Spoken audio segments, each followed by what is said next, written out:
What's up, everyone? Back with another video.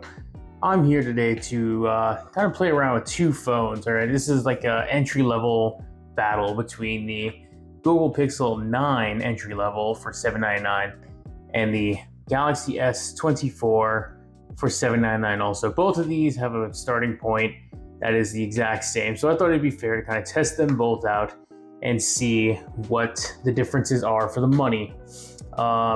So I'm just gonna go ahead and start with certain little things like, let's start with weight.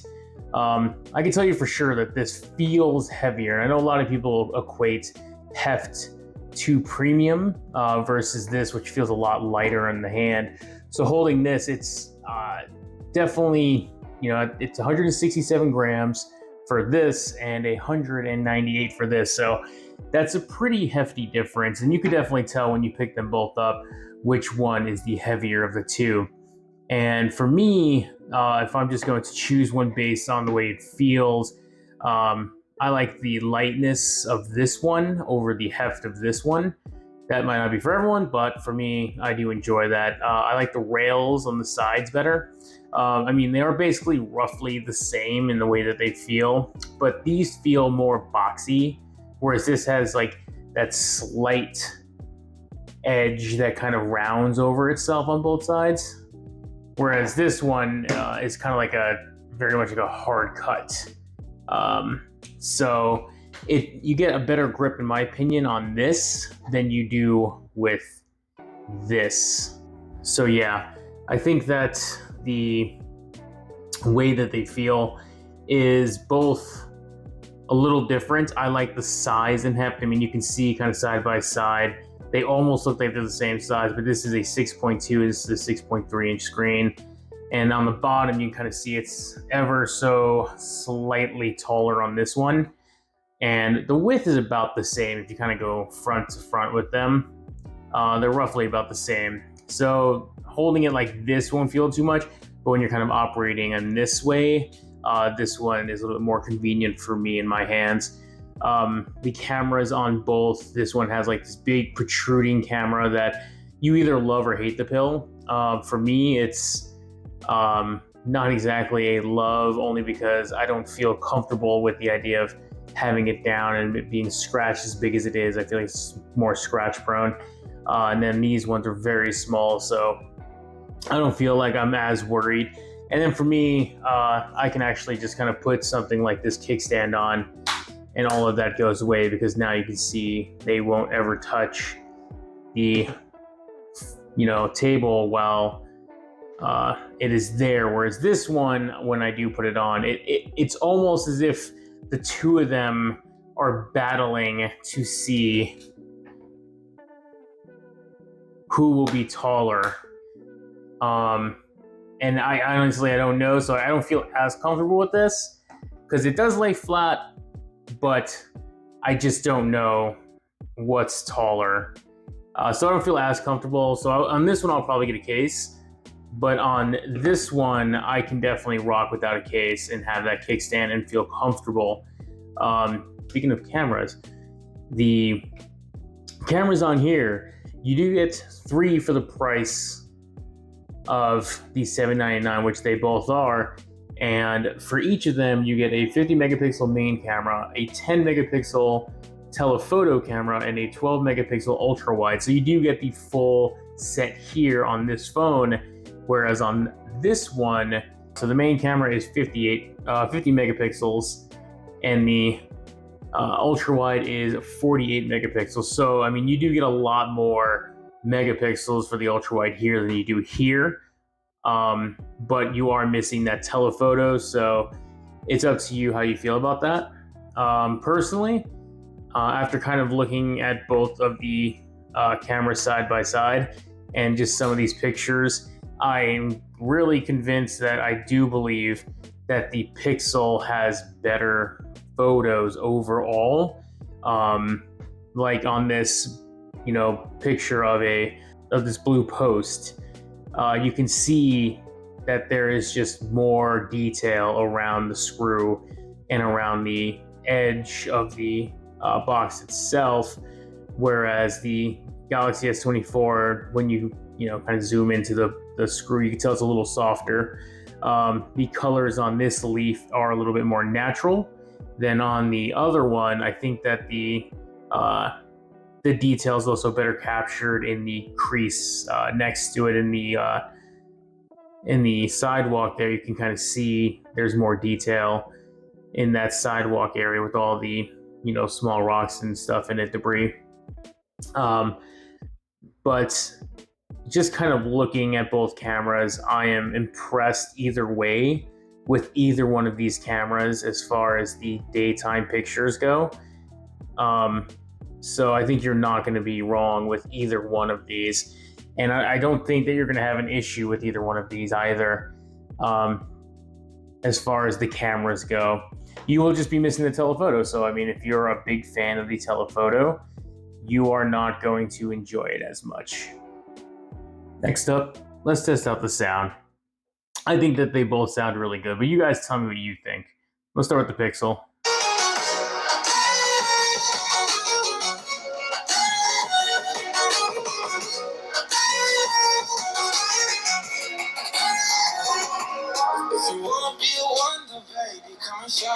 Tell me what you feel in your heart, and it's all there's nothing I would take for granted. With me, you won't make it.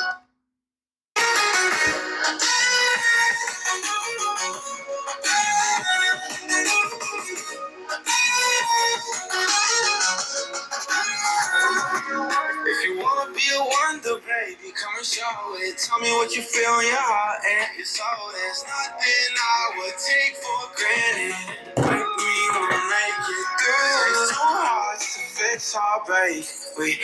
Yeah, I think personally I like the Samsung speaker better than the Pixel, but I think they both sound fantastic.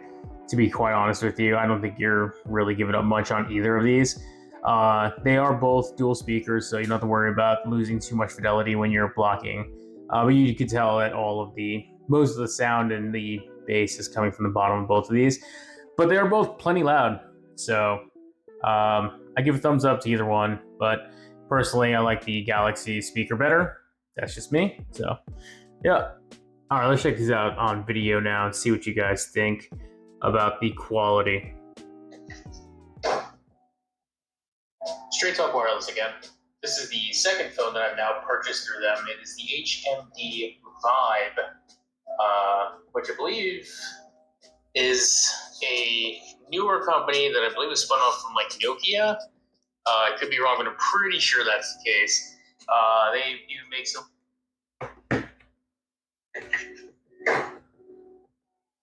Straight Talk Wireless again.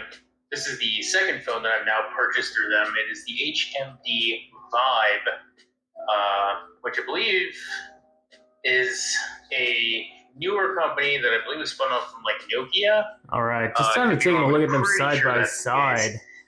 They make some other phones that are actually really cool. One of their budget. There's too many versions of my voice. That's weird. So yeah, I mean, after looking at both of these, I'm gonna say that the Pixel is one that I kind of prefer in this scenario. I don't know why, my eyes just naturally kind of gravitate to the picture on this one, but you guys can tell me what you guys think.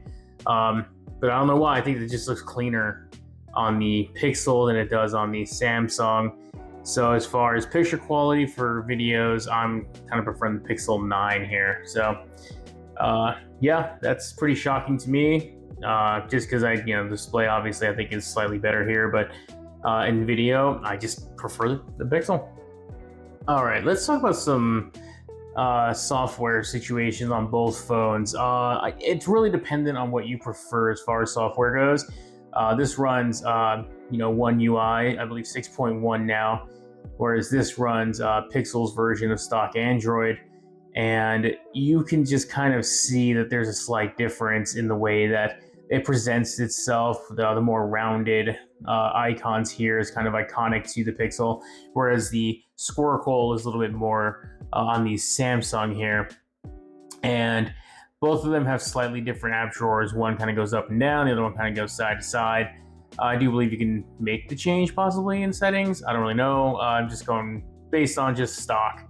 I think that the difference really is kind of up to you on how you feel, if you prefer the horizontal or vertical. Myself, I've kind of become accustomed with the horizontal, but I kind of prefer the way that the vertical looks. So I think the home or the app drawer just kind of looks better over here. I like the way the icons are smaller here too. So I think that that's a really nice touch versus some of the larger ones here. And I do have both phones set to the smallest displays, and text size possible. There is also a difference in the drop down here. So I mean, to me, this one makes more sense. Samsung's makes more sense because if let's just say I want to turn off Wi-Fi on the Samsung, I just push the button and it's off. That's it. That's all it took. On turn it back on, same thing. On this one, I have to click it once. It opens up a menu, and then I can turn it off, and then I can turn it back on. But once again, this is an extra step that I feel is completely unnecessary on this one versus this one. And that kind of goes for across the board. Turn on and off the Bluetooth here just by pushing the button. On here, it always pulls up a separate menu, which might be nice. If you did want a separate menu here, if you just push and hold, it'll just pop up for you. Versus over here where you just kind of click it. So I see what they were doing here. They were just kind of trying to save you that little step, but there is a convenience to just being able to kind of pull it out of your pocket and just turn it on and off very simply, whereas this one takes an extra step for really no reason, in my opinion. So I kind of prefer the Samsung's drop-down menu as far as that goes all around, really. I mean, I kind of prefer how this looks versus this. I like that I get more information that I can kind of mess with here versus over here. You know, I get dark mode option. Like get a little closer. I just feel like you get more options here than you do here, and each one of these really is, you know, it's fine, but you don't get as many up front. So I like the drop down here. Let's take a look at the displays. On the Galaxy display, you do have an LTPO dynamic AMOLED display with 120 hertz refresh. So the screen on this one is going to look really, really nice. And everything I've ever watched on this phone has been phenomenal. I've had no issues whatsoever. As this one only has an OLED 120 hertz screen that is, the brightness is kind of weird on it, right? So, okay, this one has a peak of 2600, this one has a peak of 2700, but when you're manually adjusting it, which I like to manually adjust mine, the difference is, it's crazy. I mean, let me just put these both at half. So they're both about halfway. And you can just see how much dimmer this one is in comparison to this. And it just seems to be the case across the board with the phone as far as the brightness goes. So the brightness on this one, for my eyes, doesn't actually start getting good until about here. About 80% is when I feel like it matches the 50% here. But even then, it feels a little dimmer. But I mean, I don't know. That's how the Pixel phones have always been to me. I've always kind of preferred the Samsung panels. I think that their brightness is just way better from, you know, the low to the high. So as far as screen brightness goes, I'm giving it to the Galaxy because I just think it does a better job. It also has extra brightness settings. So if you want that extra punch of brightness, you can turn it on in the settings, and it is absolutely useful, in my opinion. So as far as display tech goes, I'm going to give it to Galaxy because I just think that they're brighter. I think that you do get a better panel overall, but this year's Pixel is actually really, really good as far as display goes. So you're not losing with either one of these phones. My preference just happens to be that one. All right. So my final thoughts on both are basically that it really depends on what you're looking for as far as the phone software experience. I think the hardware, for the most part, you're getting similar hardware. I Personally, I prefer this one. I prefer the weight of it. I prefer the feel of it all around. But I know right now the hype train is behind the Google 9, but it does have a very glossy back. So it's up to you if you like that. Personally, I find it to be very slippery and off-putting. I know I have a skin on this one, but underneath it, I promise you it's not as glossy and weird as this guy is. But the matte rails on both are very, very nice. The camera situation, I prefer the smaller cameras here over the gigantic pill over here. I'm gonna have to get a case for this because I don't like the way it feels in the back. I don't like the size of the pill. It makes me uncomfortable when I put it down. This one I feel a lot more confident in, especially when I add that kickstand on back and it no longer touches the table. So I'm going to say that this one, as far as feel goes, is more for me. As far as software goes, it's kind of a draw. I mean, you get better Google stuff here. I think they have the very interesting screenshot features. They have the Add Me feature, and they also have the Pixel Studio feature if you're into, doing interesting things with your photos. I think that's kind of fun to play around with. I don't know if I'll ever use it personally. Could be fun every now and again. But those little added features are something you're not going to get over here. But over here, you will get Dex. You will get that secure folder. You will get Bixby. Just kidding. No one's using it. But you do get the better notification shade in this one, in my opinion. And you do have access to Samsung Wallet if you want to use it versus the Google Wallet. So if you're someone who really enjoys the Samsung experience and someone who really enjoys using those services that Samsung does provide, like I said, Dex for me is a huge one. I use Dex when I'm out and about. This to me is my portable gaming system to play Fall Guys, Fortnite, things of that nature while I'm out and about, maybe at a hotel or something where I could plug it into the TV using a USB-C to HDMI cable and a controller, and you're basically good to go. Whereas this one does not have the Dex-like features, at least to the same parity. I don't know if they have something similar at this point.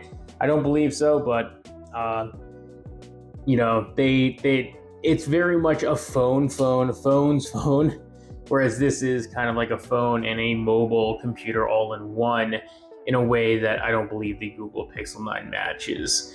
So for me, I would go with the Samsung S24 just because of Dex and the feel of the phone, and I don't mind having a camera that's a little bit more exaggerated when I get a third camera versus this one where you only get the two. Pictures are better on here, no doubt about that, but I do have a desire to have that telephoto, and also just kind of like the way it looks better. The pillow, to me, like I said, off-putting. These are very, very nice to my eyes. So yeah, I think if you pick up either one, you're not going to go wrong. They're both the $799 price. You could probably find this one a little bit more on sale than this one at this point, but Pixels do go on sale pretty often, so don't be surprised if you can get a pretty good deal on either one of these over time. So yeah, that's pretty much my thoughts on both of these phones. I'm definitely inclined to believe that there's going to be a lot of people who would rather have the Pixels, and you know what? You enjoy. And those of us who kind of prefer the Samsung Galaxy experience will continue to enjoy that as well. But I don't think there's any losers this year. I think both phones are phenomenal. And I think that you are probably in one of the greatest years for, cell phones that I've seen in a long while. So yeah, thank you guys for watching. If you liked it, give it a thumbs up, sub, definitely helps out with the channel, and I will see you guys in the next one.